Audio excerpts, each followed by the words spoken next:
ઓસોપી માટે એના નિયમ એવા છે કે સોલ ટેસ્ટ. હવે સોલ ટેસ્ટ એવી વસ્તુ છે કે જમીન આના યોગ્ય છે કે નહીં. તો એ જમીન અમે તો અત્યારે ભાડે રાખીએ છીએ. સમજો કે એક પ્લોટ વાઇઝ અમને આપવામાં આવે છે અને એ એક પ્લોટ ઉપર અગર જો અમે આ કરાવવા જાય સોલ ટેસ્ટ તો 20,000 રૂપિયાનો એમાં ખર્ચો છે. પછી છે એનડીટી રિપોર્ટ. કે એનડીટી રિપોર્ટ ક્યારે કરાવવાનો હોય કે જ્યારે કોઈ પણ વસ્તુ 5 કે 10 વર્ષ માટે એક જગ્યાએ લાગતી હોય તો એના માટે યોગ્ય છે. અમારે તો સમજો કે આ મેળામાંથી ઓલા મેળામાં બધા રિપોર્ટ થતા જ હોય છે. એટલે અમે તો સમજો કે ગુજરાત નહીં, ઓલ ઓવર ઇન્ડિયાની અંદર જેટલા સ્ટેટ છે ત્યાં ફરતા હોય અને અહીંયાના તમામ અધિકારીઓ, સૂક્ષ્મ અધિકારીઓ આને ઘડી ઘડી ચેક કરતા હોય છે. અને જો અમારી રાઈડ યોગ્ય ન હોય તો અમને બીજા મેળામાં પરમિશન જ નથી મળવાની. હજી હમણાં જે ટીઆરપી ગેમ ઝોનનો બનાવ બન્યો એ પહેલાં અમારા ચકડોળ ચાલુ જ હતા અને અહીંયા અમે બધાએ ફિટનેસ લીધા જ હતા. પણ જ્યારે કોઈ પણ આવો બનાવ બને છે, જેમ કે કાંકરિયા, પછી હરણીકાંડ, પછી આ ટીઆરપી ગેમ ઝોન, પછી ઝૂલતો પુલ, જ્યારે કોઈ પણ બનાવ આવો બને ત્યારે સમજો કે એનો જે કાયદો કડક બને તો એ અમારા માટે પણ બની જાય છે.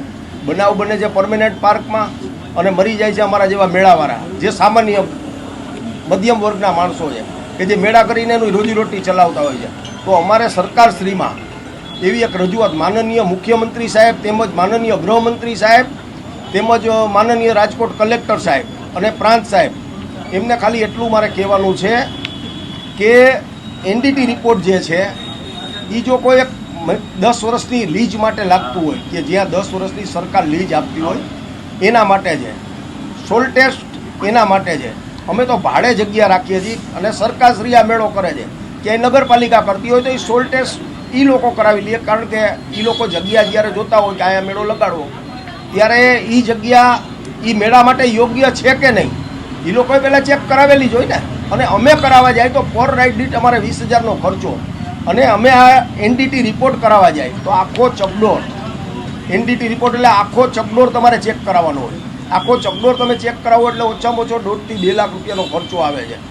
બીજું કે સમજો કે હમણાં ટિકિટના ભાવ છે એ 40 રૂપિયા પાછા કરી દીધા તો એ 50 રૂપિયા હોય. જેમ પ્લોટની પ્રાઇસ વધે એમ 50 રૂપિયા હોય. બીજું કે અમે 2 પ્લોટ સાથે લીધા તો 3 રાઇડ લાગવી જોઈએ. અમારી સરકાર પાસે એવી માંગણી છે કે પહેલાં તો આ જે નિયમો બનાવેલા છે, જે નવી ઓસોપી આવી છે એની અંદરથી અમને 2 આ મુદ્દા વાત કરી દો. અમે એમ નથી કહેતા કે બધાય મુદ્દા અમને વાત કરી દો. એક તો એનડીટી રિપોર્ટ અને બીજો સોલ ટેસ્ટ. અને ત્રીજી વસ્તુ અમારી એ માંગણી છે કે એ લોકો એમ કહે કે ભાઈ તમારે અહીંયા ફાઉન્ડેશન ભરવાનું. તો કોઈ પણ ફાઉન્ડેશન જ્યારે તમે ભરો તો 5 દિવસ એ ફાઉન્ડેશન ખોદવામાં તમને લાગે પર રાઇડિંગ, અને 10 દિવસ એને સુકાવામાં લાગે. કોઈ પણ સ્ટ્રક્ચર તમે બીમ કોલમ ભરો ને એટલે એને 10 દિવસ પાણી પીવડાવો, એને જોવો. 10 દિવસ પછી અંદર જામી જાય. સમજો કે એ જામ્યા પછી તમે 10 દિવસ ઉપર એની ઉપર લોડ મૂકી શકો. 10 દિવસ પહેલાં તમે લોડ મૂકો તો એ તો અંદરથી પોલું રહી જવાનું છે. એના કરતાં અમે જે વર્ષોથી આ ચલાવીએ છીએ પરંપરાગત લાકડાના ગુટકા, કે લાકડાના ગુટકા કેવી વસ્તુ છે કે પ્રેશર આવે તો દબાય એટલે એનું કોઈ દિવસ બેલેન્સ બગડવાના ચાન્સ રહેતા નથી.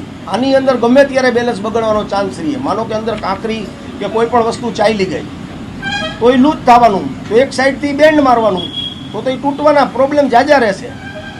એટલે આજ મને તો આ સમજો કે આ ધંધામાં કરતાં 15 થી 20 35 થી 40 વર્ષ થઈ ગયા. 40 વર્ષમાં એવડો કોઈ બનાવ નથી બન્યો કે જેની ઉપર સરકાર ઉપર આક્ષેપ થાય કે આ મેળો તમે, કે ભાઈ માનનીય ગૃહમંત્રી, માનનીય મુખ્યમંત્રી અને માનનીય આપણા રાજકોટના કલેક્ટર સાહેબ તેમજ કમિશનર સાહેબ તેમજ પ્રાંત સાહેબ આ બધાએ આની અંદર કોઈ ફેરફાર કરી શકતા હોય ઉપરથી સરકારમાંથી, કે ભાઈ આ લોકોની રજૂઆત છે, અમારી રજૂઆત ત્યાં લગી પહોંચાડી શકતા હોય. જેમ તમે મીડિયાવાળા મિત્રો અમારી રજૂઆતને સાંભળી અને અહીંયા સુધી પહોંચાડશો એવી જ રીતે અમે તો આ બધાને કહીએ છીએ કે અમારી આ રજૂઆત જે છે એ યોગ્ય છે અને યોગ્ય રજૂઆતની માંગણી છે. અમે એમ નથી કહેતા કે બધા નિયમની અંદર તમે બાંધછોડ કરો. અમે એમ કહીએ છીએ કે આ જે 2 વસ્તુ છે એ કોઈ સંજોગોમાં બની શકે એમ નથી. અને આ 30 જણા મરી ગયા, 4 ચકડો તૂટી ગયા, આવો બનાવ ક્યાંય બન્યો નથી. અને આ બનાવ જ્યારે બન્યો છે ત્યારે સરકારે જે જગ્યા કે એસએમસીએ જે જગ્યા 10 વર્ષ કે 20 વર્ષના પટ્ટે આપેલી હોય ત્યાં બનેલો છે. હજી સુધીના ઇતિહાસમાં તમે જુઓ કે કોઈ પણ મેળામાં ક્યાંય એવડો બનાવ બન્યો કે ભાઈ ચકડો તૂટી ગયું કે ઓલું તૂટી ગયું એવો બનાવ બન્યો નથી. અને આ ટેસ્ટ છે ને કે જે 10 ને 20 વર્ષ માટે હોય ને એના માટે રાખે. અને પરમેનન્ટ પાર્ક માટે રાખે. અમારા માટે કોઈ પણ કાયદામાં અમે એમ નથી કહેતા કે છૂટછાટ આપો અમને. અમે એવું કહેવા માંગીએ છીએ કે જે વસ્તુ અમારા માટે જરૂરી નથી અમને ન આપો. કારણ કે 5 દિવસમાં શું અમે એનડીટી રિપોર્ટ કરાવવા જઈશું, જમીનનો સોલ્ટ કરાવવા જઈશું કે બીમ કોલમ ભરશું? જે જગ્યા અમે રાખીએ તમે અમને 10 દિવસ પહેલાં તો જગ્યા આપો છો ઓપ્શન પછી, તો 10 દિવસમાં શું અમે બીમ કોલમ ખોદાવશું અને એનું સ્ટ્રક્ચર બનાવશું કે શું એનડીટી રિપોર્ટવાળા પાસે જાશું કે ભાઈ અમારો ખટારો આવ્યો, હવે તમે આને ચેક કરી લ્યો? તો આ ખર્ચા જો અમને કરાવવામાં આવે અને જે યોગ્ય નથી ખર્ચા અમારા માટે, કારણ કે જો અમારે પરમેનન્ટ પાર્ક લગાડવું હોય તો અમે આ ખર્ચા યોગ્ય સમજીએ કે અમે પોતે પર્સનલ જ્યારે મેળો કરતા હોઈએ છીએ 3 મહિના કે 4 મહિના ત્યારે આ બધા રિપોર્ટ કરાવતા જ હોઈએ છીએ. નથી કરાવતા એવું નથી. માંગ અમારી એ છે કે જો આ ઓસોપી પ્રમાણે મેળો થાય તો કોઈ પણ સંજોગોમાં આ મેળો થઈ શકે એમ નથી. કારણ કે આટલા દિવસમાં વસ્તુ પૂરી જ થઈ શકે એમ નથી. અને કાલે અમને પરમિશન જ ન મળે ને એના માટે, કારણ કે બધા ઓફિસર આવશે, વારાફરતી સ્ટેપ બાય સ્ટેપ ચેક કરશે અને ચેક કરી તો અમે મેળો નહીં કરીએ. જો અમારી માંગ સ્વીકારવામાં નહીં આવે તો કોઈ રાઈટ ધારક, હું એક નહીં પણ ઓલ ઓવર ગુજરાતમાં જે મેળા થતા હોય એ થઈ શકશે નહીં. હું એવું નથી કહેતો, પણ તમે મેળાવાળાને સામાન્ય મેળાવાળાને જઈને પૂછો કે આ તું પૂરું કરી શકીશ તો એ કરી જ શકે એમ નથી. આની અંદર જે પરફેક્ટ નીતિ નિયમ છે ને, હજી સાહેબ પણ મૂંઝવણમાં છે. એને અમને ચોખવટ કરીને કોઈ વસ્તુ કીધી નથી કે દિવસે ઓપ્શન છે, કેટલા નિયમો તમારે પૂરા કરવા પડશે. એમને સરકારની જે ગાઈડલાઈન છે, એસઓપી છે એ પ્રમાણે છે, અને એ એસઓપી પ્રમાણે જો અમે કરવા જઈએ તો એ શક્ય નથી. કોઈ પણ રાઇટ ધારક કે ઓર્ગેનાઇઝર આ જેટલી એસઓપીના જેટલા નિયમ છે ને એ પૂરા કરી શકે નહીં. એ વસ્તુ કોઈ શક્ય જ નથી.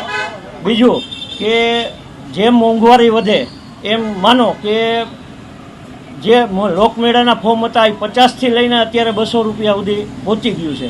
તો અમારી પણ એવી વિનંતી છે, અમે પણ એવા નાના માણસો છે કે આની અંદરથી અમારું ગુજરાન ચલાવતા હોય, આની અંદર કેટલા હજારો લોકોની રોજીરોટી હોય, તો અમને એ 40 50 કરી આપે એટલી અમારી વિનંતી છે. બીજું કે જે પોઝિશન પ્રમાણે અત્યારે જે સાહેબ નિયમો કડક કર્યા છે એ નિયમમાં તો કોઈ કોઈ કરી શકે એવી પોઝિશન જ નથી. માટે સાહેબને વિચારણા કરી અને જે નિયમ રેગ્યુલર જે નિયમ છે એ નિયમ પ્રમાણે અમને મેળો કરવા આપે એટલી વિનંતી.